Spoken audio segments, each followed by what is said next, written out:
हाय, नमस्कार दोस्तों। स्वागत है आपका हमारा स्टडी पॉइंट में।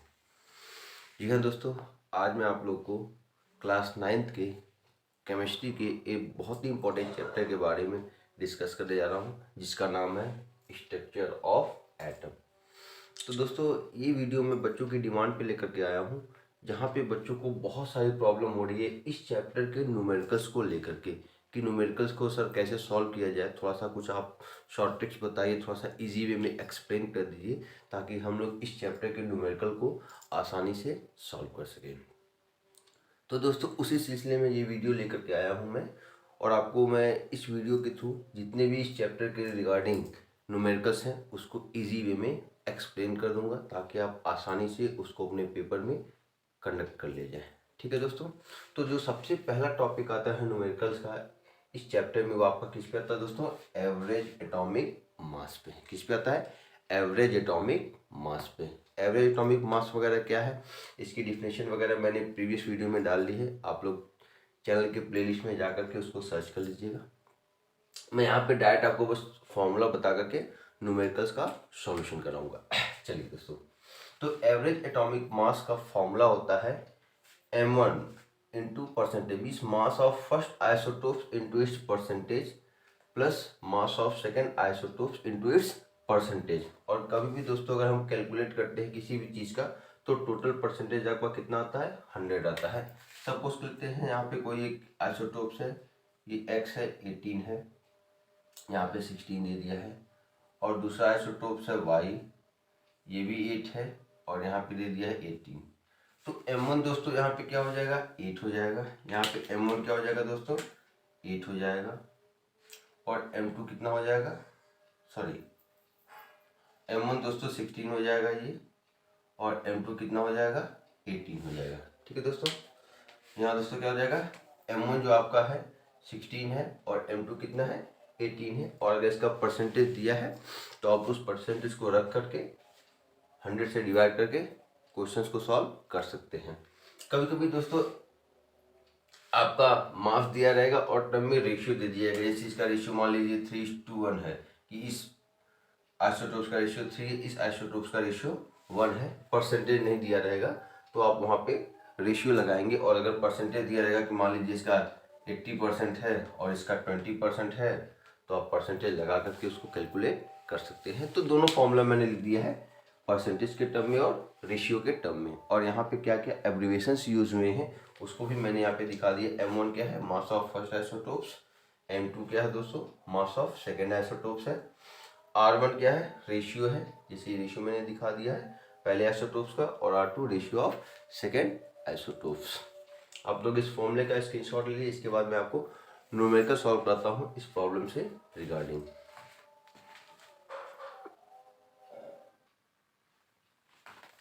तो चलिए दोस्तों, पहला क्वेश्चन हमारा स्क्रीन पे है, देखते हैं क्या हमारा क्वेश्चन कह रहा है। कह रहा क्वेश्चन दोस्तों, the element boron occurs in nature as 2 isotopes. कोई एलिमेंट है, क्या है आपका? वो बोरॉन है। वो 2 आइसोटोप्स के फॉर्म में नेचर में एग्जिस्ट कर रहा है, जिसके एटॉमिक मासेस आपको दिए हैं। कितना है दोस्तों? 10U है और 11U है। जी हाँ, इसका एटॉमिक मास आपको दे दिया है। क्वेश्चन में आगे क्या करना है कि what are the percentage of abundance of these isotopes. तो इन आइसोटोप्स के दोस्तों क्या निकालना है आपको? परसेंटेज निकालना है। नेचर में एग्जिस्ट करेंगे, और इसका क्या दिया दोस्तों? एवरेज एटॉमिक मास दे दिया है आपका। क्या दे दिया है? एवरेज एटॉमिक मास दे दिया है 10.82। तो जैसा कि दोस्तों मैं बार बार आपको कहता हूँ कि किसी भी क्वेश्चन को सॉल्व करना है तो सबसे पहले गिवन क्या क्या कंटेंट में चीज़ें दी हैं इसको आप लिख लीजिए, क्योंकि अगर आप ये वर्क कर लेते हैं तो आपका 25% क्वेश्चन ऐसे ही सॉल्व हो जाता है। तो दोस्तों m1 mass of first isotopes कितना है? 10U है, मैंने यहाँ पे मेंशन भी कर लिया है। m2 क्या है दोस्तों? मास ऑफ सेकेंड आइसोटोप्स है, और आपका वो कितना है? 11U है। इसके बाद दोस्तों आपका एवरेज एटॉमिक मास भी दे दिया है, कितना है? 10.8U है। आपको निकालना क्या है? परसेंटेज। क्या निकालना दोस्तों? इन दोनों आइसोटोप्स का परसेंटेज निकालना है। तो जैसा कि दोस्तों जब कोई क्वांटिटी हमें पता नहीं होती तो हम उसको सपोज करते हैं, लेट करते हैं। तो यहाँ पे अभी मैंने भी वही काम किया कि let the percentage of first isotopes be x, तो पहले आइसोटोप्स का परसेंटेज मैंने क्या ले लिया है, एक्स ले लिया है। तो दोस्तों जो सेकेंड आइसोटोप्स है उसका परसेंटेज क्या हो जाएगा, 100 माइनस एक्स। कितना हो जाएगा, 100 माइनस एक्स। अगर आप पूछेंगे क्यों, क्योंकि दोस्तों मैंने पहले भी आपको कहा है कि किसी भी चीज़ का जो टोटल परसेंटेज होता है वो हमेशा क्या होता है, 100 के बराबर होता है। तो अगर इन दोनों को जोड़ेंगे हम, x प्लस 100 माइनस एक्स, तो देखिए एक्स एक्स कटेगा और आपका आंसर कितना आएगा, 100। तो इसलिए जो टोटल परसेंटेज होता है उसको दोस्तों हम लोग क्या करते हैं, एज अ 100 कैलकुलेट करते हैं। आप इसको स्क्रीनशॉट लीजिए इसका, इसके बाद मैं आपको नेक्स्ट स्टेप बताता हूँ कैसे इस क्वेश्चन को हम सॉल्व करेंगे।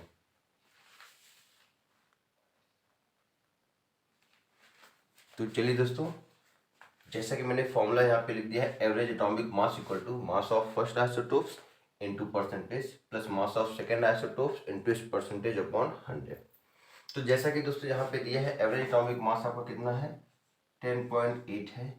मास ऑफ फर्स्ट आइसोटोप्स आपका 10 था, इसका परसेंटेज क्या था, x है। मास ऑफ सेकेंड आइसोटोप्स दोस्तों 11 है और इसका परसेंटेज 100 माइनस एक्स।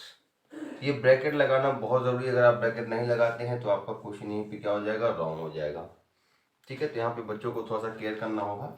इसको 100 को इधर भेजिए तो हो जाएगा 1080 equal to 10x plus 1100 minus 11x। ठीक है दोस्तों, तो आप इसको x माइनस हो जाएगा यहाँ से, तो माइनस एक्स प्लस 1100 होगा, x को इधर भेजिए और इसको इधर भेजिए तो हो जाएगा दोस्तों ये x इक्वल टू क्या हो जाएगा, 1100 माइनस 1080। और यहाँ पे अगर हम इसको फर्दर घटाएंगे तो आपका आ जाएगा x बराबर 20। क्या आ जाएगा दोस्तों, x बराबर 20। तो पहले आइसोटोप्स का परसेंटेज 20 हो जाएगा, सेकंड आइसोटोप्स का परसेंटेज हो जाएगा वो 100 माइनस 20 मीन्स 80%। तो एक का दोस्तों आ गया आपका कितना, 20% पहले का, और दूसरा कितना आ गया, 80%। यहाँ पे थोड़ा सा आपको सॉल्व करना होगा। तो 11 इंटू 100 करेंगे, 1100 हो जाएगा। 11 टू माइनस एक्स, तो 11x वो भी माइनस में, तो minus 11x plus 10x। Minus x होगा, माइनस एक्स को इधर लेके आएंगे तो प्लस साइन हो जाएगी। ये आपका 180 प्लस में है, इसको इधर लेके जाएंगे तो यहाँ माइनस साइन हो जाएगी। दोनों को घटाएंगे तो 80 आपका आ जाएगा, यहाँ पे 20 आ जाएगा। और इसके बाद हम 100 में से 20 को घटाएंगे तो 80 आ जाएगा। तो इससे से दोनों आइसोटोप्स का परसेंटेज दोस्तों क्या है, 20 और 80 है। आप इसको देख लीजिए, इसके बाद मैं आपका नेक्स्ट क्वेश्चन सॉल्व कराता हूँ।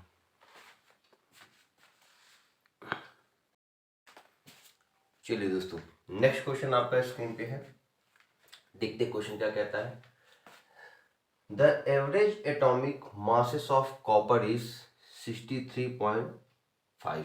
यहाँ पे दोस्तों जो एवरेज एटॉमिक मास है आपके कॉपर का वो कितना दिया है, 63.5 दिया है। और क्या कह रहा है क्वेश्चन में, it exist as two isotopes. ये दो आइसोटोप्स के फॉर्म में एग्जिस्ट कर रहा है, जिसका सिंबलिक रिप्रेजेंटेशन दिया है ऐसे। कॉपर का सिंबल दिया 2963 है और एक फिर कॉपर का सिंबल 2963 दिया है, 65 दिया है। आपसे क्या कह रहा है कि calculate the percentage of each isotopes present in each. तो हर आइसोटोप्स का परसेंटेज निकालना, ये दोनों आइसोटोप्स का, कि वो कितना नेचर में यहाँ पे प्रेजेंट होगा। तो दोस्तों जैसे कि सिंबलिक रिप्रेजेंटेशन दिया है, आपको कंफ्यूजन ना हो इसलिए मैंने सिंबल को यहाँ पे रिप्रेजेंट करके, ये जो लेटर्स हैं, ये जो वैल्यू है वो क्या रिप्रेजेंट करती है मैंने यहाँ पे मेंशन कर दिया है। तो किसी भी सिंबल को हमने एक्स से डिनोट कर दिया, जहाँ पे जेड और ए से रिप्रेजेंट करते हैं दो टर्म्स को। तो ए आपका दोस्तों क्या है, एटॉमिक मास होता है, और जेड क्या होता है, आपका एटॉमिक नंबर होता है। तो आपका एटॉमिक नंबर से मतलब है नहीं, हमें मतलब किससे, मास से। और यहाँ पे दोस्तों एवरेज एटॉमिक मास दे दिया कितना, 63.5। तो जैसा कि मैंने यहाँ पे दोस्तों दिख दिया सिंबल है, तो M1 आपका कितना है, 63 है, और M2 कितना है, 65 है। ठीक है, यहाँ तक क्लियर है आपको दोस्तों। चलिए, तो फिर से वही दोस्तों कि लेट करते हैं कि पहले आइसोटोप्स का परसेंटेज कितना होगा, x होगा, लेट कर लिया हमने। तो दूसरे का क्या हो जाएगा, x% इसका है, तो इसका क्या हो जाएगा दोस्तों, 100 माइनस x% हो जाएगा। जैसा कि प्रीवियस क्वेश्चन में हमने लेट किया था कि percentage of first isotope x है, तो सेकेंड का 100 माइनस x फिर अपने फॉर्मूले पे आते हैं, average atomic mass equal to m1 into percentage plus m2 into percentage upon 100। m1 into क्या है आपको पहले भी मैंने एक्सप्लेन कर दिया, यहाँ पे आपकी वैल्यू दी रहती है सीधे दोस्तों 63.5 है, इक्वल टू m1 कितना है दोस्तों यहाँ पे 63 इंटू एक्स है, प्लस यहाँ पे दोस्तों क्या है 65 इंटू 100 माइनस एक्स और अपॉन क्या हो जाएगा 100। चलिए इसको इधर लेके आएंगे, 6350 equal to 63x plus 65 100 minus 65x। चलिए दोस्तों ये वैल्यू आपकी बड़ी है, माइनस 65x है, ये प्लस 63x है, तो घट करके -2x हो जाएगा। -2x को इधर लेकर के आएंगे और इसको इस साइड लेके जाएंगे तो हो जाएगा +2x हो जाएगा, ये हो जाएगा इधर +2x इक्वल टू 6500 माइनस 6350। ठीक है दोस्तों, इसको हम लोग फर्दर घटाएंगे तो आपका देखिए हो जाएगा 2x इक्वल टू कितना हो जाएगा दोस्तों आपका ये 150 हो जाएगा 150, और यहाँ से x बराबर जो आपका हो जाएगा 150/2 मतलब कितना हो जाएगा 75%। तो दोस्तों x कितना हो गया है आपका ये 75%, और ये क्या हो जाएगा 100 माइनस करेंगे 75 तो हो जाएगा 25%। ठीक है दोस्तों, तो जो पहला आइसोटोप्स है वो 75% है, जो दूसरा आइसोटोप्स है वो आपका दोस्तों कितना है 25%। तो इस तरह से सिस्टमेटिक तरीके से आप किसी भी प्रॉब्लम को अगर सॉल्व करते हैं तो आपका सॉल्यूशन आ जाएगा। आप इसका स्क्रीनशॉट वगैरह लीजिए, इसके बाद मैं आपको नेक्स्ट क्वेश्चन करा देता हूँ रेशियो पे, इसके बाद आपके कुछ नए क्वेश्चंस भी आपको मैं कंडक्ट कराऊंगा।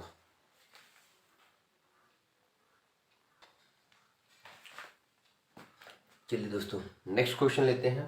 क्या आपका क्वेश्चन कह रहा है, the two isotopes of Cl मतलब होता है क्लोरीन दोस्तों, हाँ Cl क्लोरीन के लिए सिंबल यूज करते हैं, तो Cl35 दिया है and Cl37 are present in the ratio of 3:1। तो यहाँ पे दोस्तों क्या दे दिया है, रेशियो दे दिया है। आपसे पूछ क्या रहा है, एवरेज एटॉमिक मास आपको क्लोरीन का कैलकुलेट करना है। क्या करना है, एवरेज एटॉमिक मास निकालना है। तो जैसा कि दोस्तों मैं बार बार आपसे कहता हूँ किसी क्वेश्चन को सॉल्व करना है तो पहले गिवन, यहाँ पे Cl35 और Cl37 दिया है, तो ये दोस्तों 35 37 है क्या, इसका मास है, क्या एटॉमिक मास है। तो इस क्लोरीन का एटॉमिक मास m1 जो आपका 35 है और m2 कितना दोस्तों 37 है। और क्या दिया रेशियो, तो रेशियो में R1 आपका 3 है और R2 दोस्तों क्या है 1 है। हमें करना है क्या दोस्तों, फॉर्मूला लगाना है एवरेज एटॉमिक मास का रेशियो के टर्म में। तो average atomic mass equal to m1 into R1 plus m2 into R2 upon R1 plus R2, ये पूरे के नीचे होगा। चलिए यही आपको निकालना है एवरेज एटॉमिक मास। तो m1 कितना दोस्तों है 35 है, इंटू R1 कितना है 3 है, प्लस ये कितना है 37 इंटू 1 अपॉन 4। इसको अगर आप सॉल्व करेंगे दोस्तों तो क्या हो जाएगा, ये 145 हो जाएगा।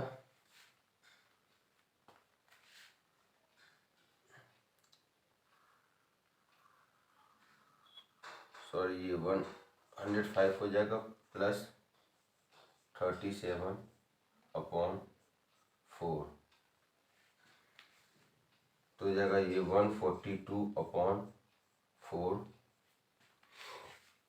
तो इसको सॉल्व करेंगे तो आ जाएगा 35.5 U।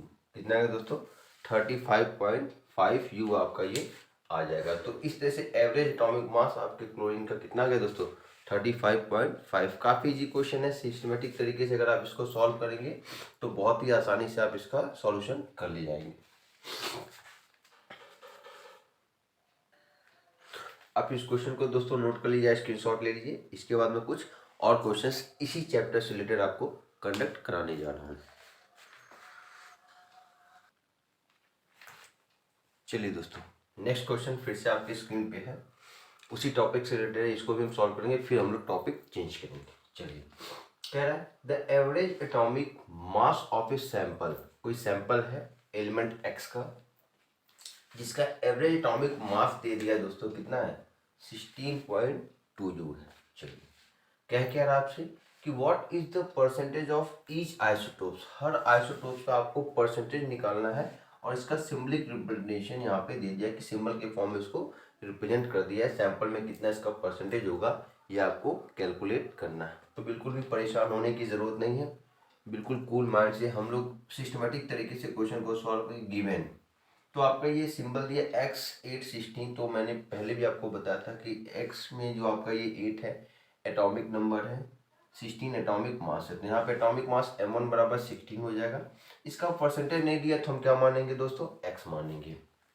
चलिए, दूसरा आपका दिया है x818, तो यहाँ पे मास इसका 18 है और इसका परसेंटेज कितना है दोस्तों 100 माइनस एक्स, क्योंकि पहले का हमने x माना है तो दूसरा का क्या हो जाएगा 100 माइनस एक्स। अब फॉर्मूला लगाते हैं, average atomic mass equal to m1 into इस परसेंटेज प्लस m2 इंटू इस परसेंटेज अपॉन 100। ठीक है दोस्तों। चलिए, यहाँ पे इसका जो एवरेज एटॉमिक मास है वो कितना दिया है 16.2 दे दिया है, m1 कितना है दोस्तों 16 है इंटू x है plus 18 into 100 minus x upon 100। इसको इधर लेके आएंगे 1620 हो जाएगा, ये आपका हो जाएगा 16x प्लस 1800 माइनस 18x। तो दोस्तों ये 18x माइनस है, ये 16x प्लस है, माइनस साइन हो जाएगा, -2x आएगा, इधर लेके आएंगे तो 2x हो जाएगा, तो 2x बराबर हो जाएगा 1800 माइनस 1620 और आपका ये हो जाएगा दोस्तों 2x इक्वल टू कितना हो जाएगा ये 180 हो जाएगा। और फर्दर अगर आप सॉल्व करेंगे तो x बराबर आ गया 90%।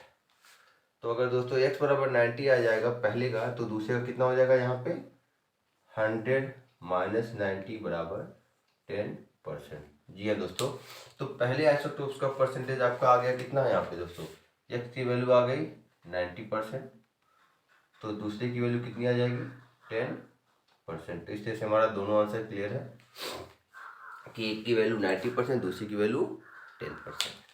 ठीक है दोस्तों, तो इस तरीके से सिस्टमेटिक तरीके से किसी भी क्वेश्चन को अगर आप सॉल्व करते हैं तो आपसे क्वेश्चंस के गलत होने के चांसेस बिल्कुल कम हो जाएंगे और आपका सॉल्यूशन भी प्रॉपरली आएगा। सिस्टमेटिक तरीके से अगर आप सॉल्व करते हैं तो एग्जामिनर की नज़र में इंप्रेशन भी अच्छा जाएगा कि हाँ बच्चे को अच्छे से क्वेश्चन आ रहा है और उसने प्रॉपरली इसको अटेम्प्ट किया। आप इसका स्क्रीनशॉट वगैरह ले लीजिए, इसके बाद मैं आपका नेक्स्ट क्वेश्चन कंडक्ट कराता हूँ।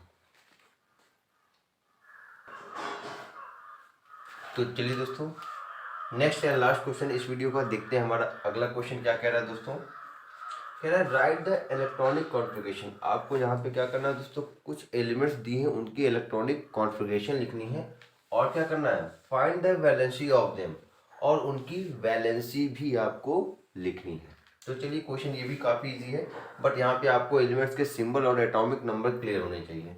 तो पहला क्या है, ऑक्सीजन है, तो ऑक्सीजन का सिंबल दोस्तों O होता है, इसका एटॉमिक नंबर 8 होता है और एटॉमिक मास 16 होता है। तो कभी भी इलेक्ट्रॉनिक कॉन्फ़िगरेशन करते हैं तो हमें यहाँ पे एटॉमिक नंबर की रिक्वायरमेंट होती है।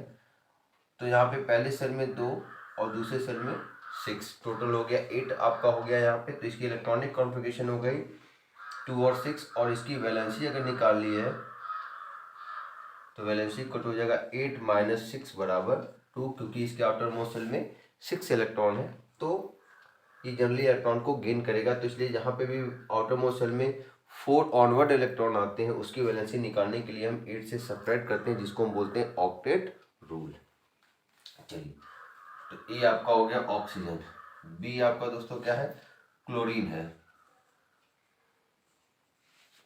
तो क्लोरीन का Cl होता है 17 और इसका 35.5 होता है। तो एटॉमिक मास से मतलब नहीं, हमें मतलब क्या है एटॉमिक नंबर से। तो 287 इसका हो जाएगा इलेक्ट्रॉनिक कॉन्फ़िगरेशन। और दोस्तों इसकी जो वैलेंसी है, वैलेंसी आपकी हो जाएगी कितनी हो जाएगी दोस्तों, इसके आउटर मोस्ट सेल में 7 इलेक्ट्रॉन है तो 8 माइनस 7 बराबर 1, तो 1 इसकी वैलेंसी और ये का इलेक्ट्रॉनिक कॉन्फ़िगरेशन। सी आपका क्या दिया, मैग्नीशियम है,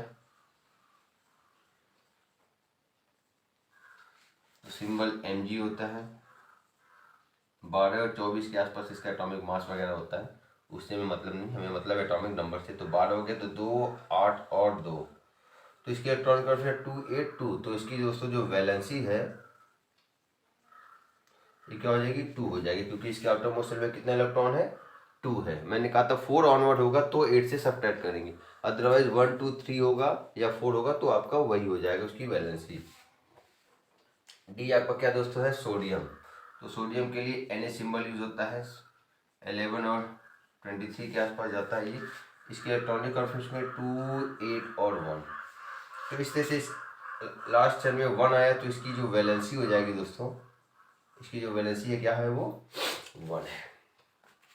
चलिए ई आपका दोस्तों क्या है, नियॉन। नियॉन 10 होता है एटॉमिक नंबर इसका, ये एक नोबल गैस है। तो इसकी इलेक्ट्रॉनिक कॉन्फ़िगरेशन 2 और 8। तो देख रहे हैं इसकी आउटर मोस्ट शेल में कितना है, 8 इलेक्ट्रॉन। तो इसकी वैलेंसी दोस्तों क्या हो जाएगी, 8 - 8 = 0। जी हाँ दोस्तों, जितने भी नोबल गैसेस होते हैं उनकी वैलेंसी क्या होती है, 0 आपकी होती है। तो इस तरह से किसी भी एलिमेंट की आप इलेक्ट्रॉनिक कॉन्फ़िगरेशन कर सकते हैं और उसकी वैलेंसी को भी आप कैलकुलेट कर सकते हैं। आई होप ये वीडियो मेरा आपको अच्छा लगा होगा। आपके जो भी स्ट्रक्चर ऑफ एटम से रिलेटेड न्यूमेरिकल प्रॉब्लम्स में डाउट्स थे वाकई क्लियर हो गए होंगे। इस वीडियो में आप लोग मुझे सजेशन ज़रूर दीजिएगा, अपना व्यू अपना कमेंट ज़रूर दीजिएगा, ताकि जो मेरे अंदर कमियां हैं मैं उसको इम्प्रूव कर सकूं और अगली वीडियो में उसको मैं वहां से रिजॉल्व कर सकूं और मैं भी अपने आप को इम्प्रूव कर सकूं। तो आज के लिए बस इतना ही दोस्तों, मिलते हैं आपसे नेक्स्ट वीडियो में कुछ नई जानकारी के साथ, कुछ नई इन्फॉर्मेशन के साथ। तब तक के लिए बाय बाय, अपना ख्याल रखिएगा और अच्छे से मन लगा के पढ़ाई करिएगा। Bye bye, have a nice day.